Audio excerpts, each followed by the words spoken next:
सामूहिकता समरसताले ग्राम नगर हम चले चले सभी मिल आए मिलकर बैठे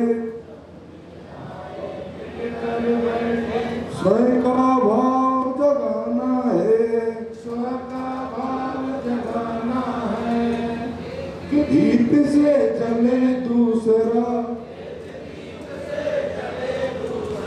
जग का तिमिर मिटाना है मिलजुल कर संगठन शक्ति से प्रगति पथ पर बढ़े चले सामूहिकता समरसता ले ग्राम नगर हम चले चले हो विकास संग प्रगति सुरक्षित पर्यावरण बचाना है खेतों और खलिहानों में भी भारत श्रेष्ठ बनाना है राष्ट्र भाव संस्कृति प्रेरणा ले समाज तक चले चले सामूहिकता समरसता ले ग्राम नगर हम चले चले सबको मिल संपर्क जुटाए सब में भरे विचार प्रबल रहे अनुशासित रचे व्यवस्था तो सब में संस्कार सबल हम सेवा परिवार बढ़ाएं ज्ञान दीप ले चले चले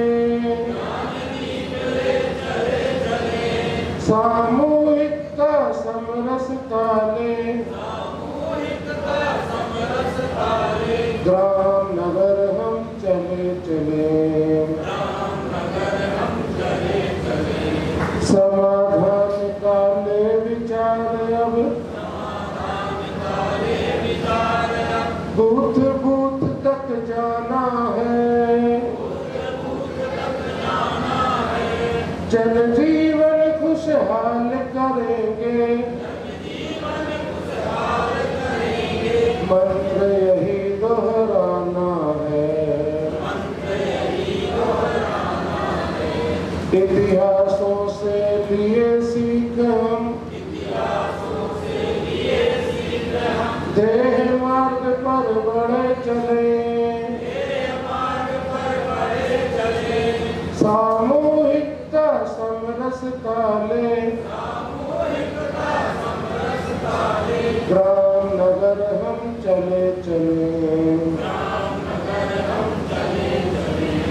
लोक शक्ति है राष्ट्र शक्ति है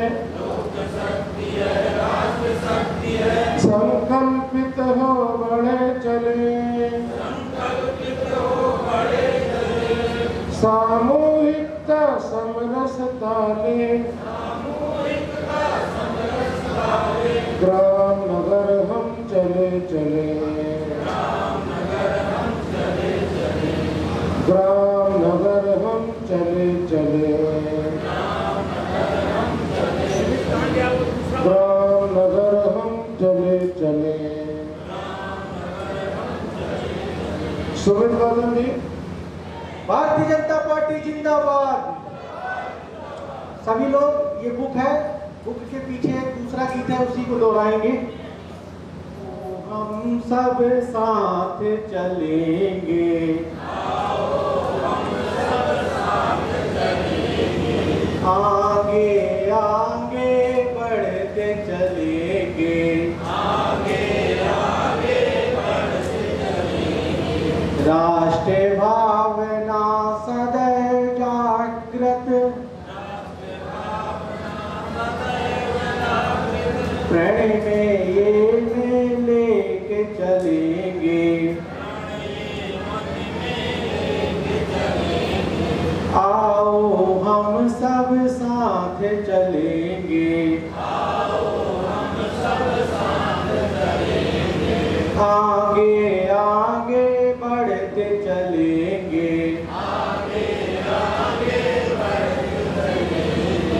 उच्च मूल्य की दिव्य संस्कृति, गरिमा कायम रखनी है, परंपरा की यही विरासत, आगर लेके जानी है, ध्येय शिखर की आस लिए सब, मार्ग सरल कर जाएंगे,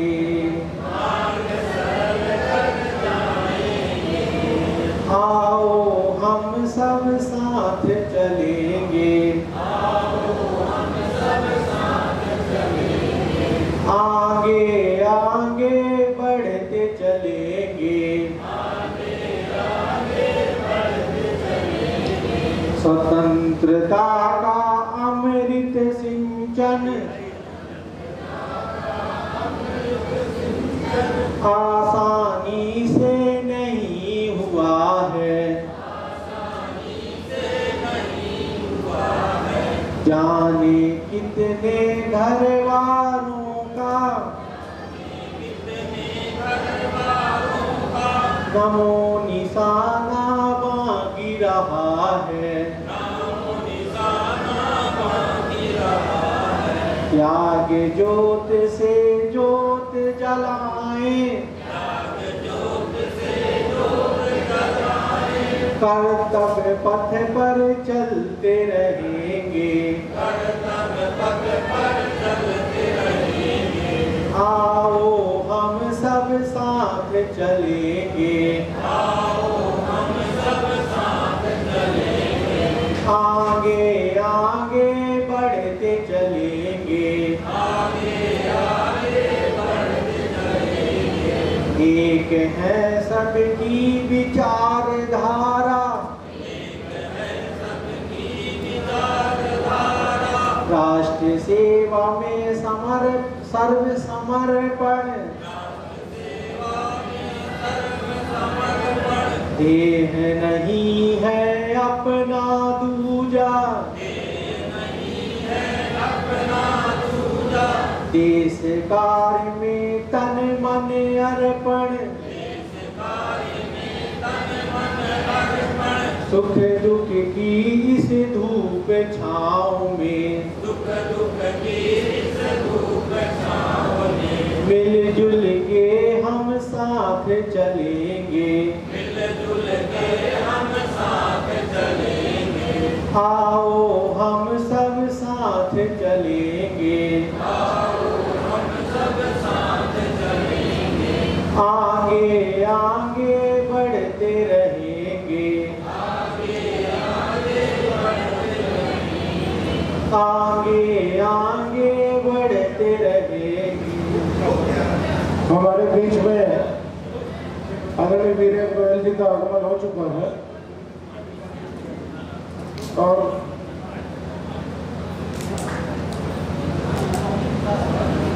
जिले के पूर्व जिलाध्यक्ष और संग्रामी विकास प्राधिकरण के वर्तमान अध्यक्ष है और उनका विषय है भाई साहब का स्थायी कार्यक्रम भू प्रबंधन और मन की बात। आगे जाऊंगा कि हमारे मंच पर अपना स्थान ग्रहण करें।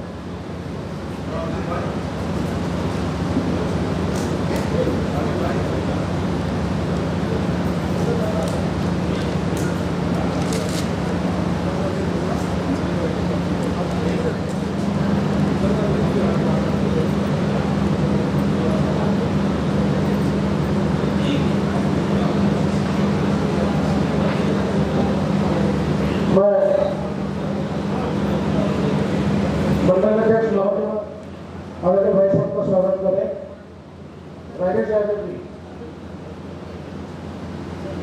कर रहे हो। मैं बबली यादव जी से निवेदन करूंगा कि मंच पर आकर अध्यक्ष संयम जी का स्वागत करें। प्रशिक्षण महाअभियान 2026 जिला उमरिया के प्रथम दिवस के 5वें सत्र के वक्ता के रूप में हम सबके मध्य विराजमान हैं सिंगरौली निशाचर कलाय। सिंगरौली में आप मंडल अध्यक्ष के दायित्व पर 2012 से 2015 तक रहे। इसके बाद 2016 से लेकर 2019 तक जिला के उपाध्यक्ष रहे। आप भारतीय जनता पार्टी के सिंगरौली के जिलाध्यक्ष 2019 से लेकर 2022 तक रहे और अभी वर्तमान में आप सिंगरौली विकास प्राधिकरण के माननीय अध्यक्ष हैं वीरेंद्र गोयल जी। मैं आपको सारे माइक पर आमंत्रित करूंगा, आप आएँ और अपना विषय रखने का कष्ट करें। माननीय वीरेंद्र गोयल।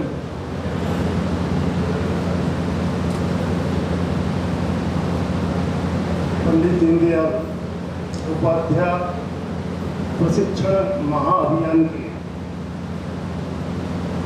इस 5वें सत्र के अवसर पर इस सत्र की अध्यक्षता कर रहे आदरणीय अर्जुन सिंह सयाम जी, जो कि पूर्व के आपके भारतीय जनता पार्टी के महामंत्री भी रहे हैं और जिला पंचायत सदस्य भी रहे हैं। देवतुल्य कार्यकर्ता साथियों, हमारी उपस्थित मात्र शक्तियाँ, हमारे इस जिले की विधायक माननीय मीना सिंह जी, आपका स्नेह हम सबों को प्राप्त होता रहा है। राजेंद्र पांडे जी, मिथिलेश जी और इस जिले के जिलाध्यक्ष आदरणीय आशुतोष अग्रवाल जी। मैं उमरिया के कार्यकर्ताओं को सबसे पहले यह प्रशिक्षण सत्र है, लेकिन बधाई इस बात की देता हूँ कि प्रशिक्षक के रूप में कई शहरों में जाने का अवसर प्राप्त हुआ। निश्चित ही कई जगह पर संख्या भी थी, व्यवस्थाएं भी अच्छी रही होंगी, लेकिन 1.5 किलोमीटर पहले से मैंने आपकी व्यवस्था को देखा है और इस सभागार से लेकर के जो आपने अपने श्रद्धांजलि आज उन सबों को याद किया है, मैं इसके लिए जिला उमरिया के समस्त कार्यकर्ता साथियों को बहुत बहुत बधाई देता हूँ।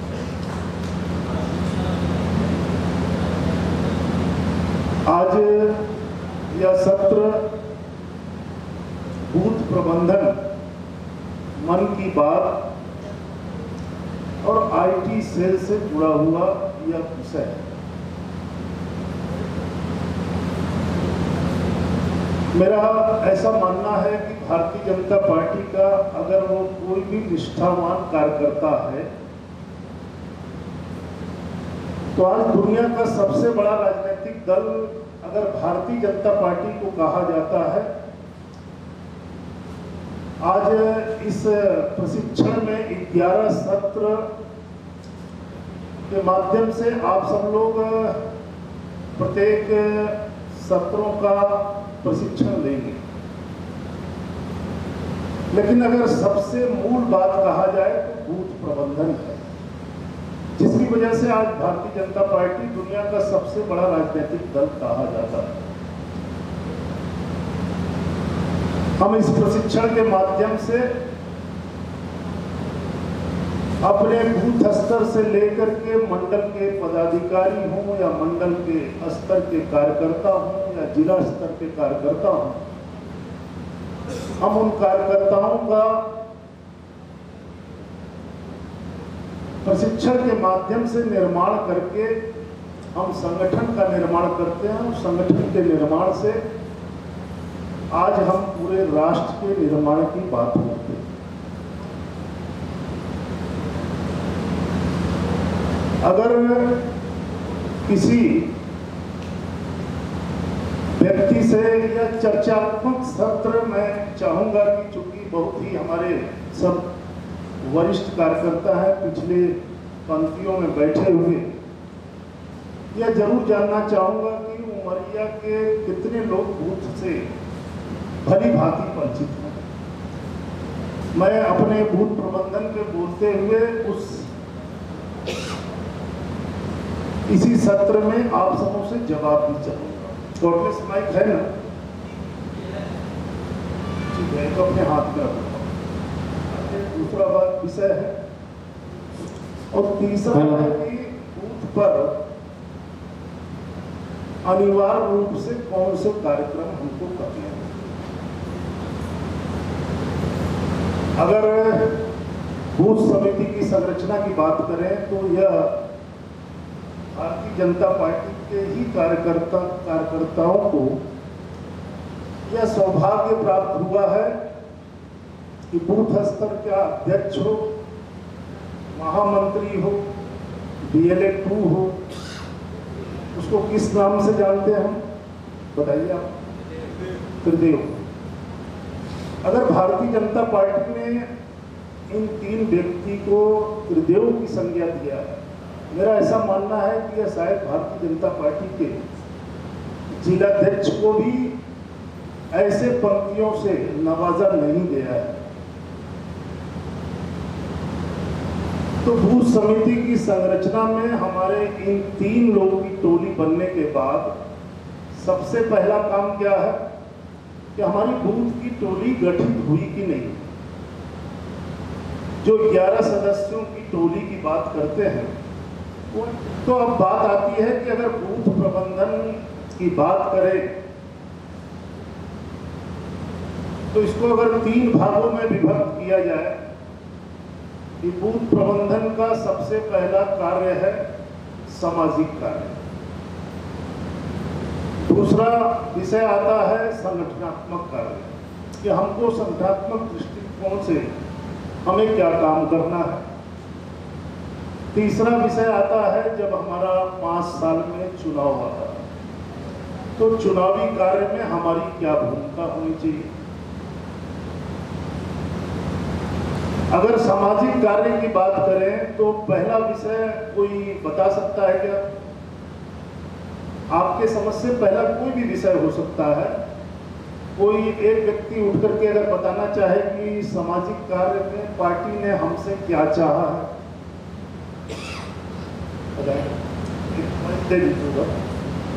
उस बूथ में किस जाति किस वर्ग के लोग रह रहे हैं उनकी सूची बनाना और उसमें कौन की वोटर है जिसके हाथ में वोटों की संख्या अधिक है उसके बारे में एक सूची बनाना। एक बूथ की टोली हमने जरूर बनाया लेकिन वर्गों का ध्यान नहीं करता।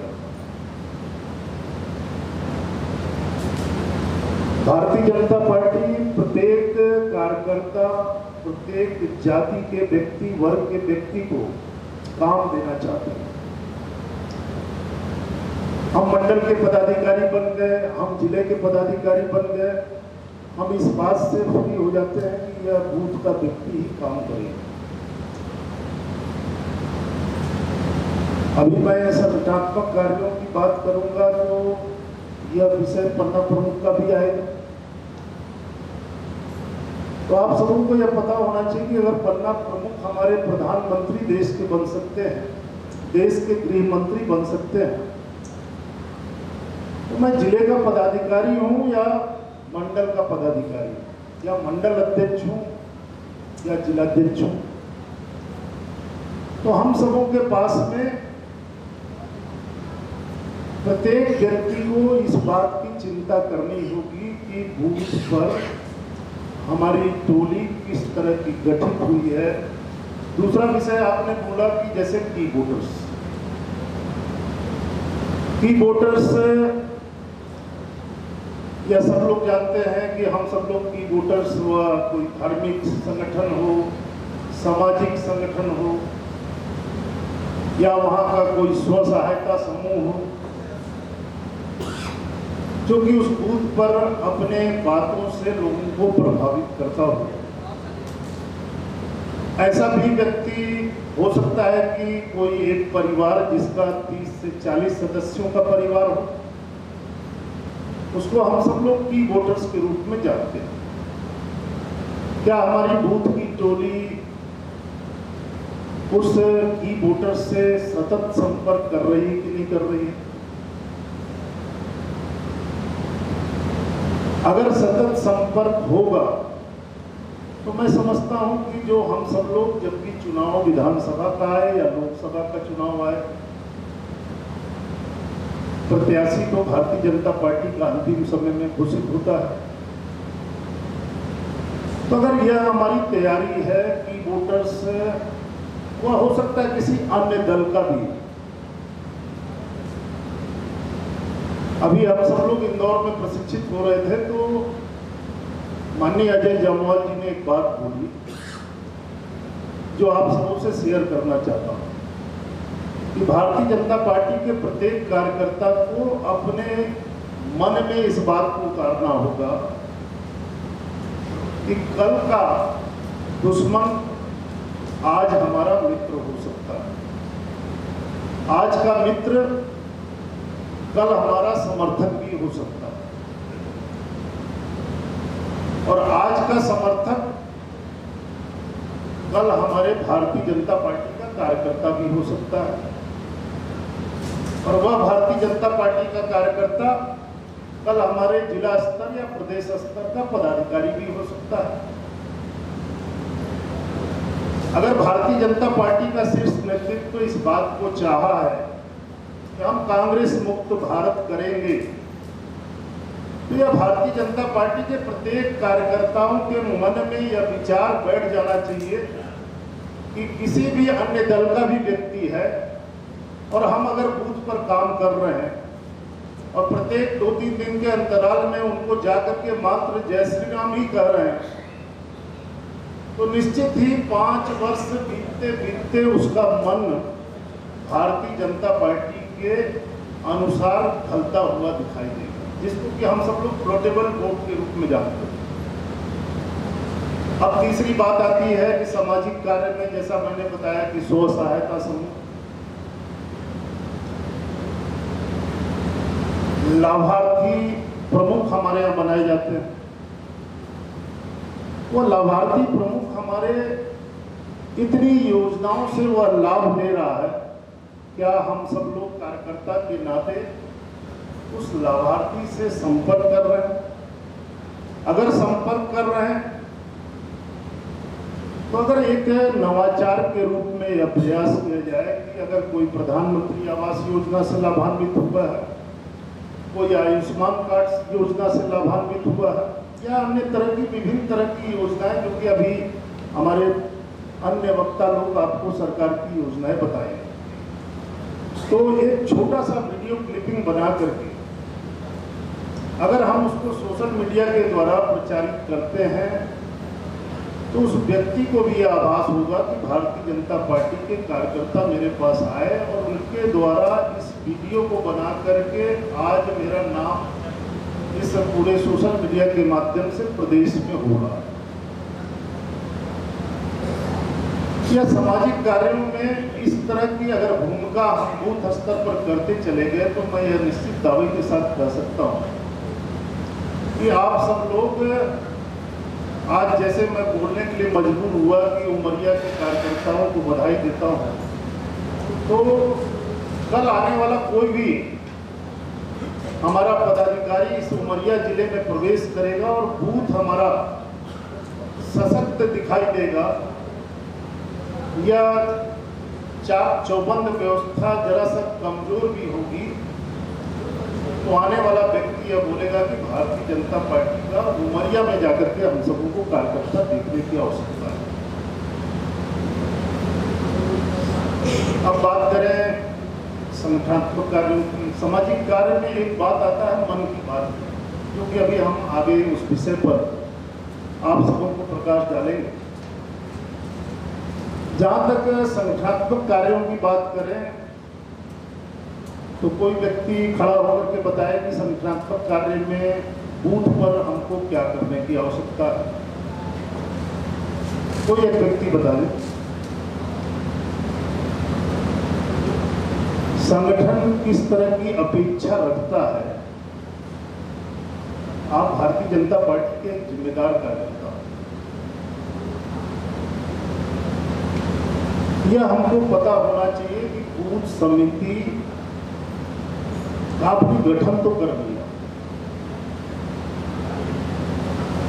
लेकिन बूथ समिति का सत्यापन हमने कभी मेरी प्रैक्टिस में है कि नहीं।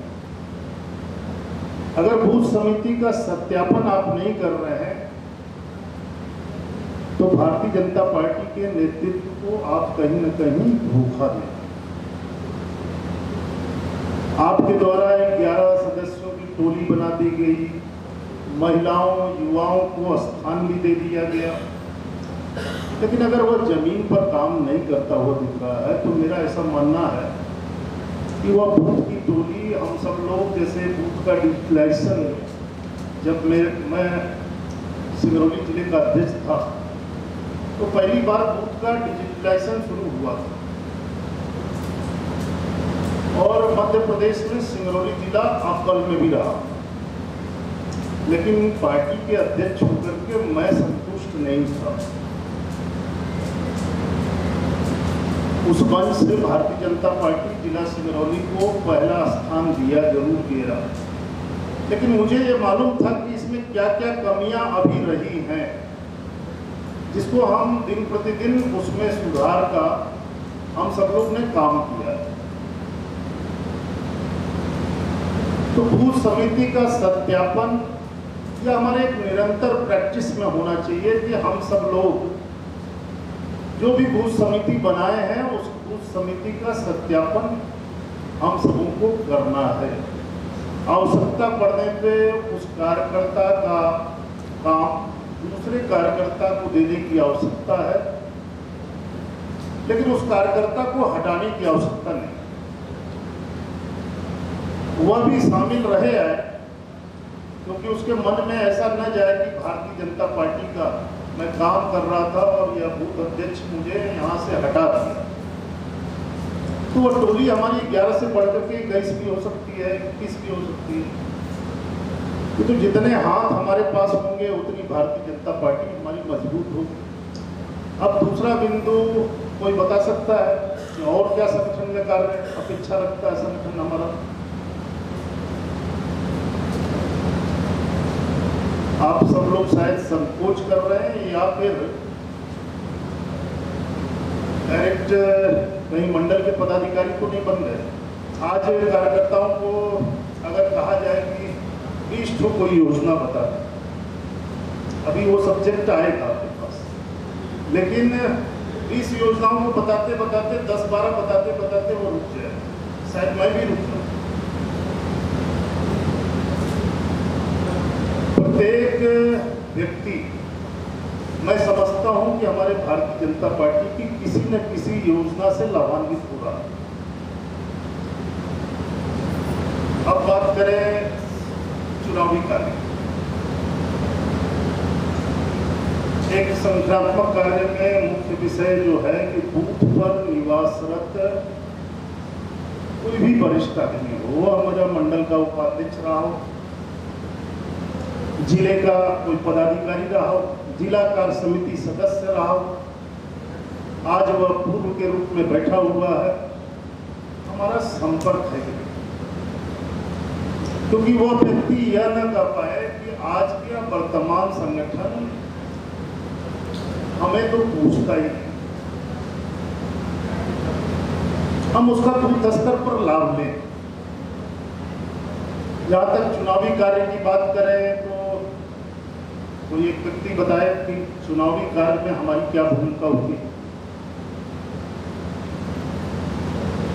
सबसे पहले अगर बात करें तो मतदान केंद्र, अमूमन ये देखा जाता है कि चुनाव आ जाता है, मतदान केंद्र हमारे चिन्हित हो जाते हैं, शासन के द्वारा जारी हो जाता है,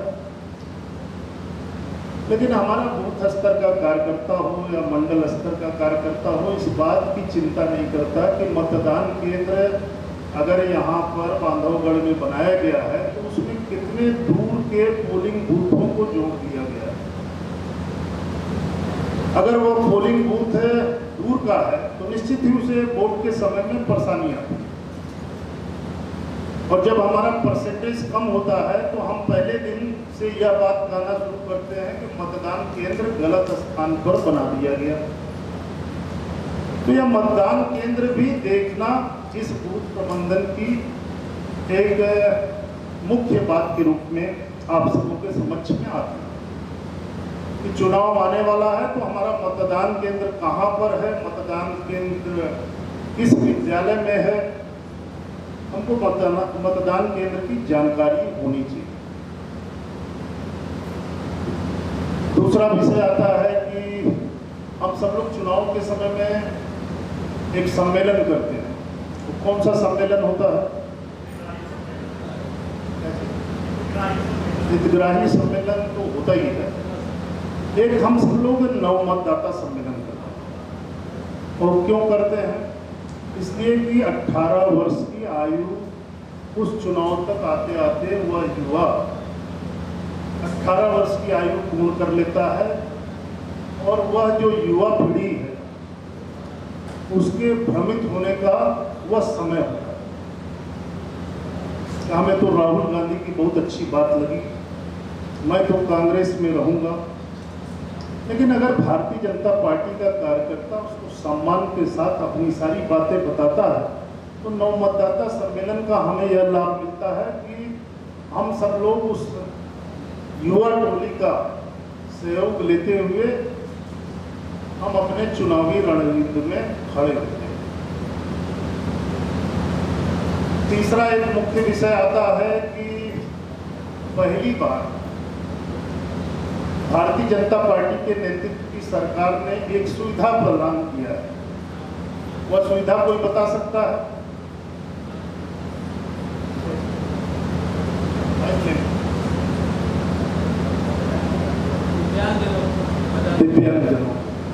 दिव्यांग प्लस 80 वर्ष से अधिक आयु के व्यक्तियों को सरकार ने यह सुविधा प्रदान किया है कि आप सब लोग उन्हें चिन्हित करें। हमारे भारतीय जनता पार्टी का कार्यकर्ता चिन्हित करके उसका एक डेटा तैयार करें ताकि चुनाव के समय में हम सब लोग ऐसे व्यक्तियों का मत जो है उसके घर पर जाकर के ले सकें। शासकीय कर्मचारी लेगा, उसमें आपको वोट नहीं लेना है, लेकिन वह शासकीय कर्मचारी के पास जब सूची होगी तो वह सूची से उस जगह तक पहुंच करके आप सबों को उनका वोट ला करके वो दे। तो यह बताने की उस 80 वर्ष से अधिक आयु के व्यक्ति को, दिव्यांग व्यक्तियों को, यह कौन बताएगा? यह किस सरकार ने आपको सुविधा दिया है? अगर हमारा भारतीय जनता पार्टी का कार्यकर्ता पहले से वैसे व्यक्तियों को चिन्हित कर रहा है तो उसके मन में जो बात आएगी कि यह भारतीय जनता पार्टी का कार्यकर्ता है कि आज मेरे दिव्यांग होने के बाद भी वह मेरा नाम नोट करके जा रहा है और सरकारी कर्मचारी को भेज रहा है।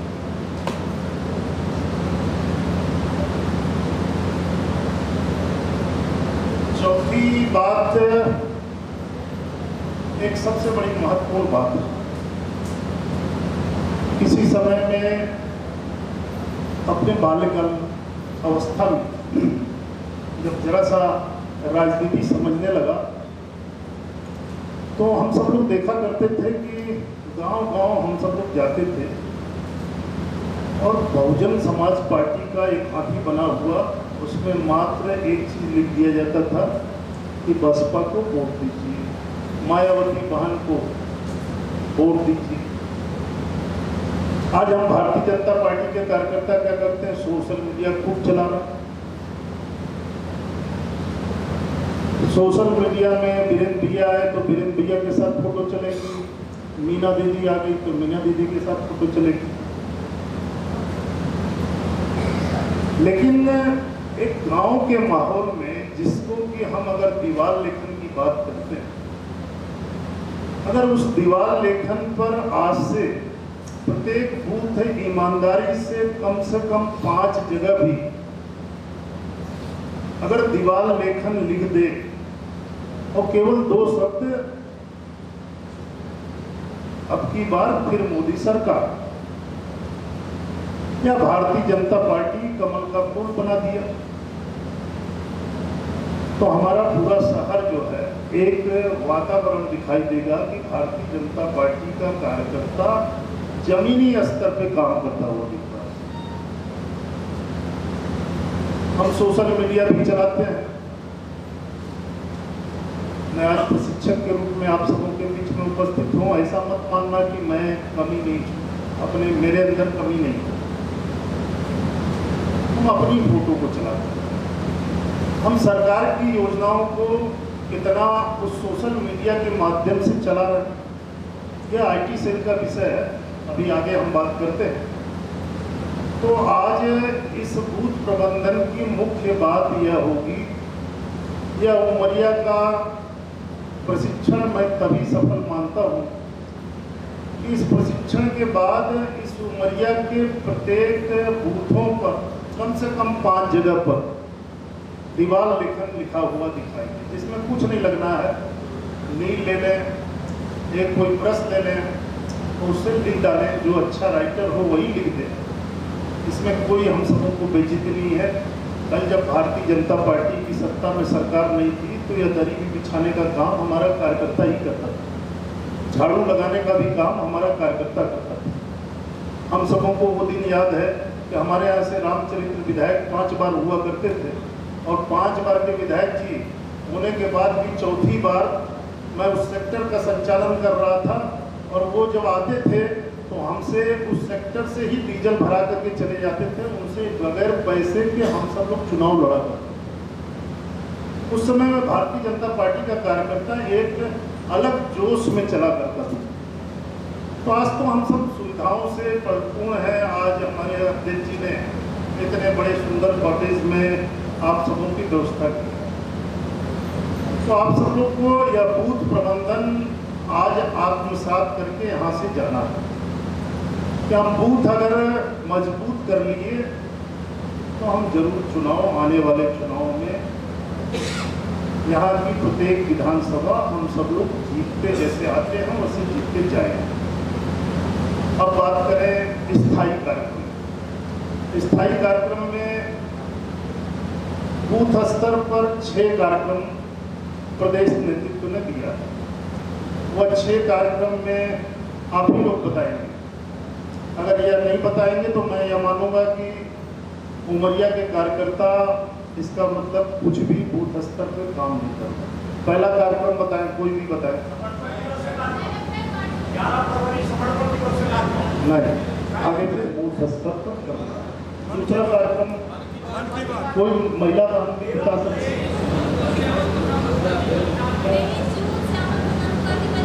बीच में एक और कार्यक्रम 14 अप्रैल बाबा भीमराव अम्बेडकर जी की जयंती। तीसरा कार्यक्रम वो आपका नहीं बहुत फास्ट आप दुरंतो एक्सप्रेस में बनाई जयंती पर सुशासन दिवस, और 2 राष्ट्रीय कार्यक्रम दिए गए हैं। इसकी जानकारी किसे बताइए पीछे से। दीन बाल दिवस। यह 8 कार्यक्रम पार्टी ने चाहा है तो संपादित कर रहे हैं। तो वह बूथ कितना भी बगैर काम के चल रहा होगा, लेकिन मैं समझता हूँ कि बूथ पर वहां का निवासरत व्यक्ति भारतीय जनता पार्टी को तो जान रहा होगा।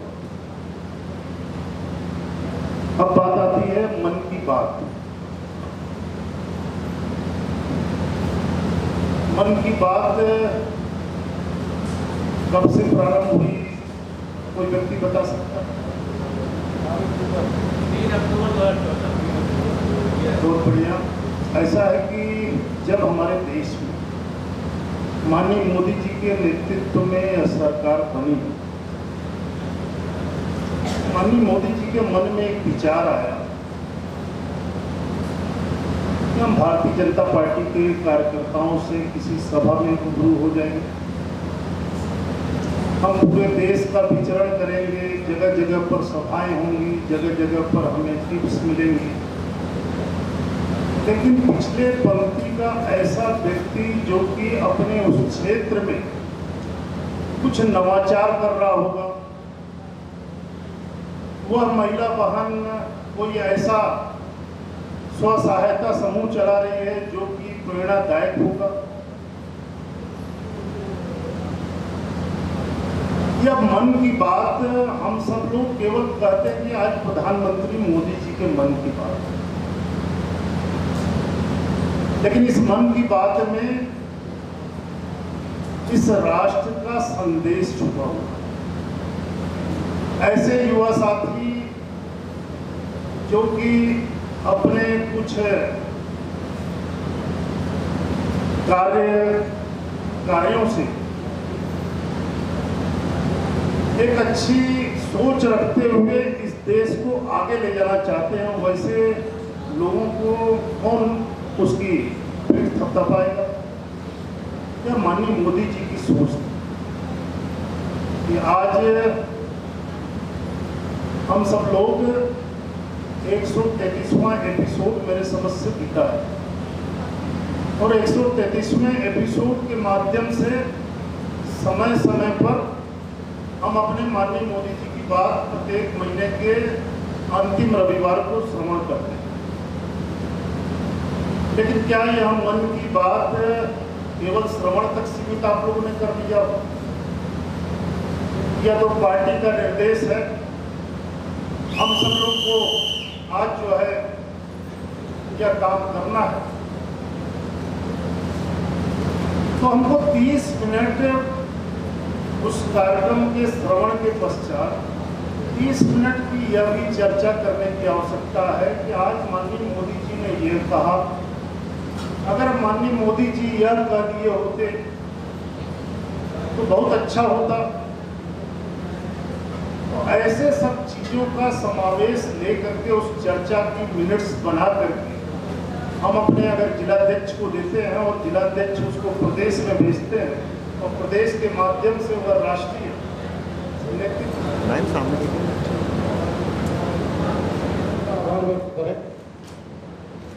पंकज तिवारी जी, श्री वीरेंद्र गोयल जी जो कि सिंगरौली विकास प्राधिकरण के अध्यक्ष हैं, आपका बहुत बहुत साधुवाद कि आपने व्यस्ततम समय से हम सभी को मार्गदर्शन दिया। और जिस प्रकार की चूंकि कार्यकर्ताओं के बीच में दोनों तरफ से संवाद होता है तो उसका एक अच्छा प्रभाव हम कार्यकर्ताओं पर भी पड़ता है। साथ ही अर्जुन सिंह सयाम जी जिन्होंने इस कार्यक्रम की अध्यक्षता की, आपका साधुवाद।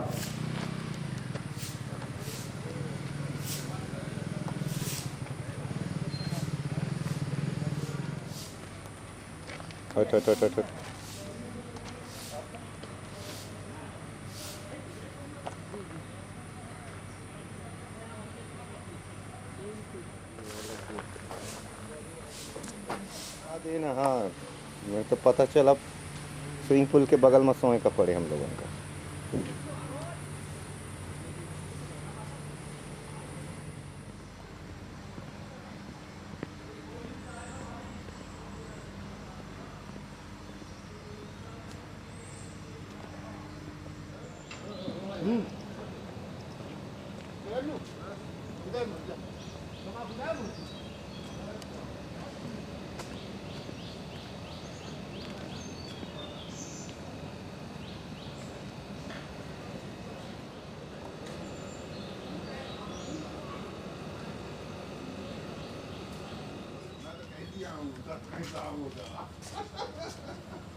देखो यार, आप तो फाइनल मैं लिख दिया, मैं फिर तो बोलता हूँ। चलिए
संकल्पित हो बढ़े चले, सामूहिकता समरस ताले, ग्राम नगर हम चले चले, सब मिल आए मिलकर बैठे, स्व का भाव जगाना है, एक दीप से जले दूसरा, जग का तिमिर मिटाना है।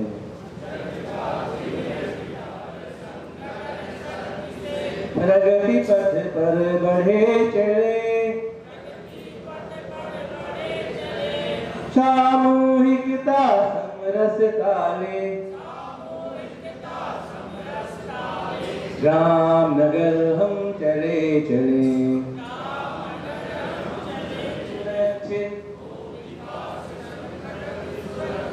पर्यावरण बचाना है, खेतों और खलिहानों में भारत श्रेष्ठ बनाना है, राष्ट्र भाव संस्कृति प्रेरणा ले समाज तक चले चले,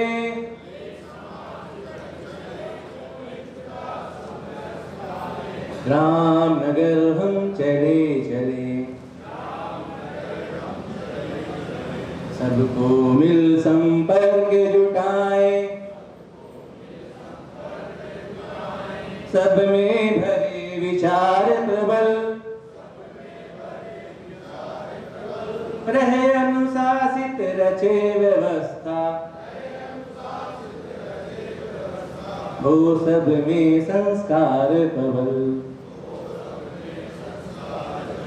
हम सेवा परिवार बढ़ाएं,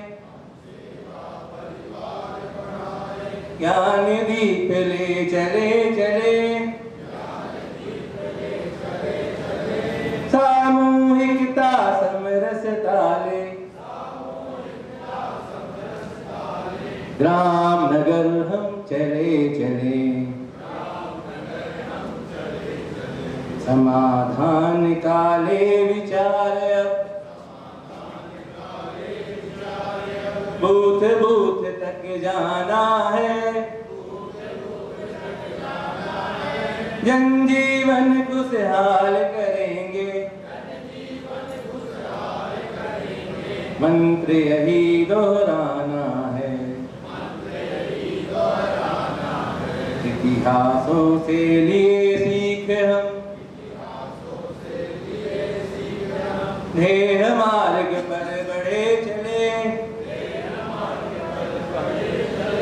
सामूहिकता समरस ताले, राम नगर हम चले चले, ग्राम नगर हम चले चले, बोलिए भारत माता की।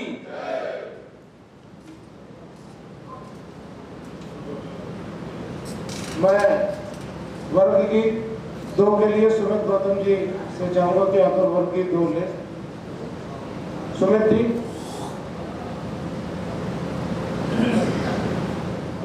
रीवा संभाग की आदरणीय विजय जी उपस्थित है। हम लोगों के बीच में वक्ता के रूप में मैं भाई साहब से निवेदन करूंगा कि आकर मंच पर अपना स्थान ग्रहण करें और इसका शकुंतला जी का स्वागत करें।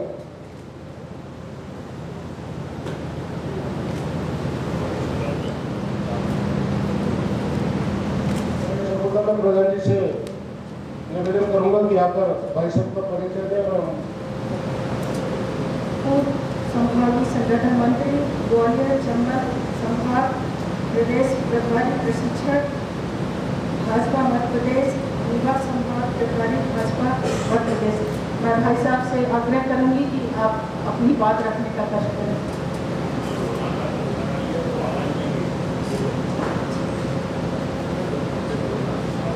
सौभाग्य है कि हमारे बीच में आज हमारे मध्य प्रदेश का जो पूरा प्रशिक्षण चल रहा है, मंडलों से लेके जो जिला और जिला से लेके प्रदेश तक का, इस पूरे प्रशिक्षण महाअभियान के मध्य प्रदेश के प्रभारी आदरणीय विजय दुबे जी भाई साहब हमारे बीच में उपस्थित हैं। ये हमारा सबका सौभाग्य है। आदरणीय विजय दुबे जी भाई साहब करीब 25 से 30 वर्षों से भारतीय जनता पार्टी के पूर्णकालिक कार्यकर्ता के रूप में काम करते चले आ रहे हैं और बहुत कई अहम जिम्मेदारियों को भारतीय जनता पार्टी को उन्होंने बखूबी निर्वहन किया है और इस वट वृक्ष को मध्य प्रदेश में सींचने में भाई साहब का एक अहम योगदान रहा। भाई साहब की अनुमति हो तो मैं एक बार ताली दूंगा, एक बार तालियों से भाई साहब का स्वागत करें। हालांकि परंपरा नहीं, मैंने अनुमति नहीं दी और आज हमारे बीच में है और कल तक भाई साहब हमारे बीच में रहेंगे, हमारा मार्गदर्शन करेंगे। मैं आज भाई साहब का जो विषय है वैचारिक अधिष्ठान, सबसे महत्वपूर्ण विषय है हमारा वैचारिक अधिष्ठान। मैं आग्रह करूँ भाई साहब से हमारा मार्गदर्शन।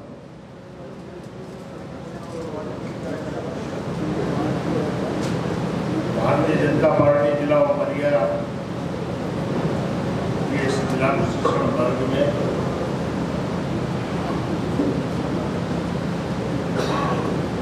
आज का आखिरी सत्र है क्या? इसके बाद एक और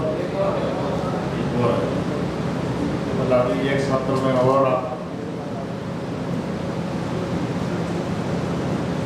इस सत्र की अध्यक्षता कर रही बहन शकुंतला प्रधान जी। अब आ रही आवाज? अब आ रही?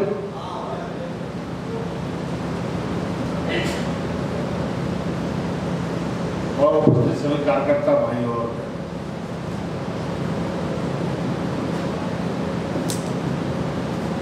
मेरे पास मध्य प्रदेश भाजपा का प्रशिक्षण प्रभारी का भी दायित्व है। 2-4-5 मिनट जरा प्रशिक्षण की बात करेंगे। जो सत्र का विषय है उस पर हम संवाद करें। पूरे देश में ये प्रशिक्षण चल रहे हैं, एक स्वरूप में चल रहे हैं, एक जैसे चल रहे हैं। 11 विषय केंद्र के हैं, एक विषय हर स्टेट का है। गीत यही है।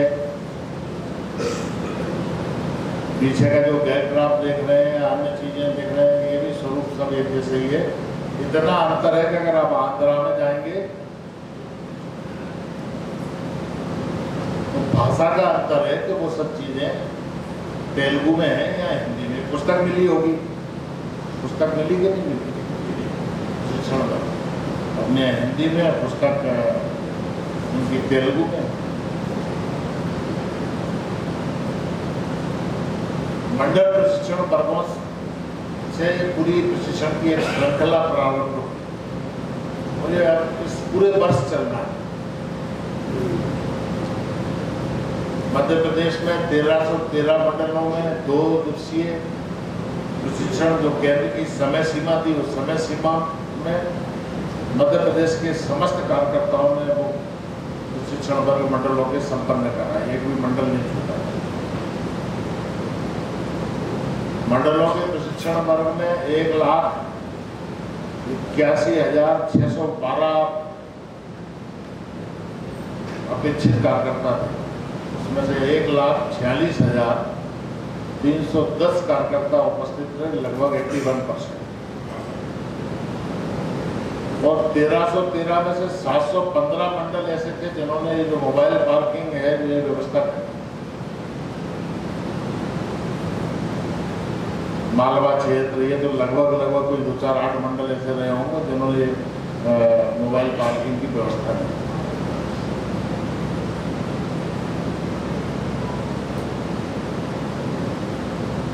मई माह से पूरे देश में जिलों के प्रशिक्षण वर्ग चल रहे हैं।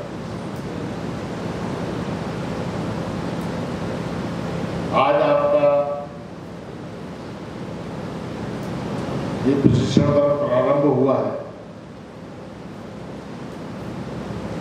और आज की तारीख तक, जैसे अभी सतना का एक समापन हुआ, मैं अभी वहीं कल से सतना का माननीय प्रधानमंत्री जी भी कल शाम को सतना के प्रशिक्षण वर्ग में थे।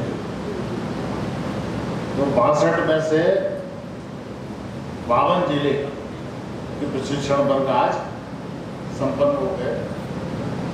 छिंदवाड़ा, उमरिया और पागोना ये 3 वर्ग आज से शुरू हुए, वो कल समाप्त होंगे। मतलब कल पूरे 62 में से 55 जिलों के प्रशिक्षण वर्ग संपन्न हो जाएंगे और 30-31 तारीख को इंदौर महानगर, इंदौर ग्रामीण और बुरहानपुर जैसे करके ये 3 जिले के हैं।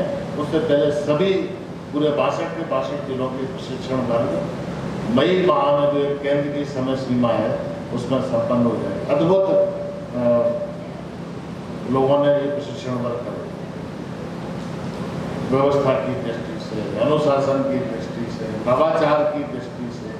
जैसे मैं अभी बोल रहा था तो इतने सब जो हमारे जिन्होंने यहाँ जनसंघ से लेकर के भाजपा तक को बोया है, ऐसे कार्यकर्ताओं के जो चित्र लगे, ये भी नवाचार। बहुतों को जानकारी नहीं, हम देखते हैं जाकर क्या रही, इन्होंने इस बटोरज को खड़ा करा। सब दूर लोगों ने अलग अलग प्रकार के, मैं मंदसौर के वर्ग में था तो उन्होंने वर्ग का पूरा एक ड्रेस कोड तय करा। जब पुरुष आएंगे तो धोती कुर्ता और ये भाजपा की लंबी वाली टोली उसमें है, महिलाएं भगवा साड़ी में। मैंने जाकर के देखा सब एक संख्या भी ज्यादा थी, लगभग 208 के कार्यकर्ता उपस्थित थे, सब धोती में पहने, उसमें भगवा साड़ी में। उनका व्यवस्था कैसे करी, तो उन्होंने कहा हमने भैया भाई साहब एक रेडीमेड धोती आती है, हमने अच्छी क्वालिटी की बुलवाई और एक स्टॉल लगाया बिक्री के, तो जो आएगा कार्यकर्ता अपनी खरीदिए और पहन कर गए। अलग स्वरूप दिख रहा था, उन्होंने अपना नवाचार करा। हर जगह अलग अलग ढंग से लोगों ने नवाचार किया।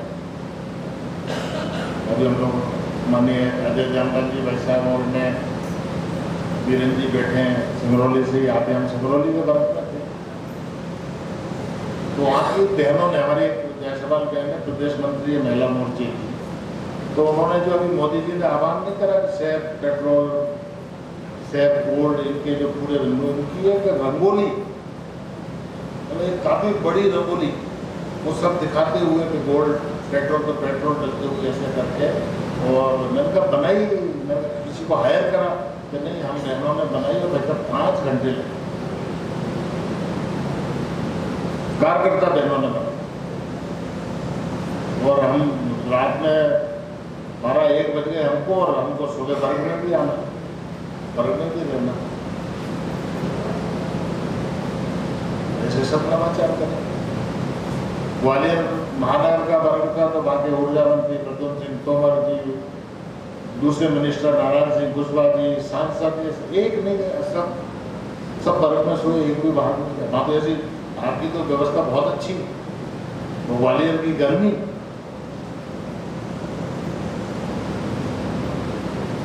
कोई नहीं है। 4 लोग उनके गए तो 4 भी विशेष परिस्थितियों में अनुमति लेकर उन्होंने जो व्यवस्था बनाई थी, 2 लोगों से बात करी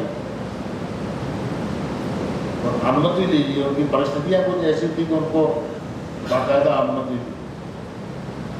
मंदसौर का वर्ग था तो वहाँ लोकसभा के सांसद है सुधीर गुप्ता जी, राज्यसभा के सांसद बंसीलाल पूजा जी, सब विधायक, जिला पंचायत के अध्यक्ष, हमारी बहन, सब बहन, कोई नहीं गए। और बड़ा आश्चर्य का विषय है कि शिवपुरी के वर्ग में माननीय ज्योतिरादित्य सिंधिया जी ने वर्ग स्थल पर रात्रि विश्राम,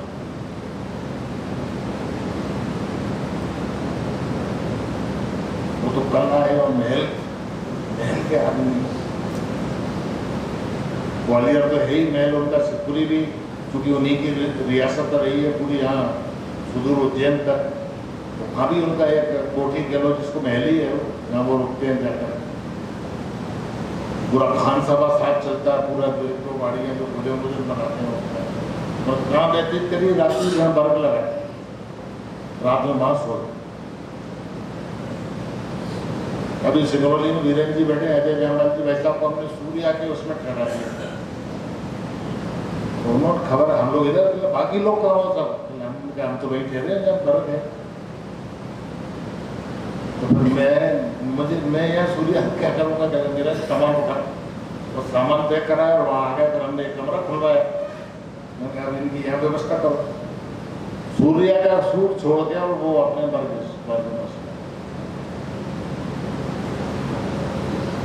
एक बहन है प्रमोद दबो की, संपन्न जैन ऐसे कुछ नाम था, 5.5 माह के बालक के साथ वो वर्ग में आई। तो रात्रि में लोगों ने थोड़ा व्यवस्था में थे, उनको थोड़ी चिंता हुई, उन्होंने आग्रह करा बहन बालक 5.5 माह का हम गाड़ी से छोड़वा देते हैं और आप सुबह आपको दिक्कत हो तो बुलवा लेंगे। वो गई नहीं, उनका जब सब रुक रहे, बाकी बहनों के बीच में रुकेंगे, उस बालक को भी सब संभाल लेंगे। और 5.5 माह के बालक के साथ वो हमारी कार्यकर्ता बहन उस दर्द में रही, इससे और बड़ी बात तो कुछ हो ही नहीं सकती। और इसलिए आप लोग भी समझ गए होंगे कि आप किसी को जाना नहीं, जो इधर उधर की सोच रहे हो। कहाँ है अध्यक्ष जी, कहाँ बैठे हैं प्रभारी जी? कोई जाए तो रात में ही उसके नाम नंबर से हमको भी देना, हम भी बात करेंगे और भोपाल से भी फोन आएगा। जो जाने की भी थोड़ी बहुत सोच है वो विचार ही नहीं करे उसका, क्योंकि प्रशिक्षण का रात्रि विश्राम भी एक कार्यक्रम है, प्रशिक्षण का अंग है। थोड़े डिस्टर्ब हो रहे थे, सीधी वाले धीरेन्द्र जी बोले जो डोज पड़ा तो सब कहीं मिले, एक नहीं गया था।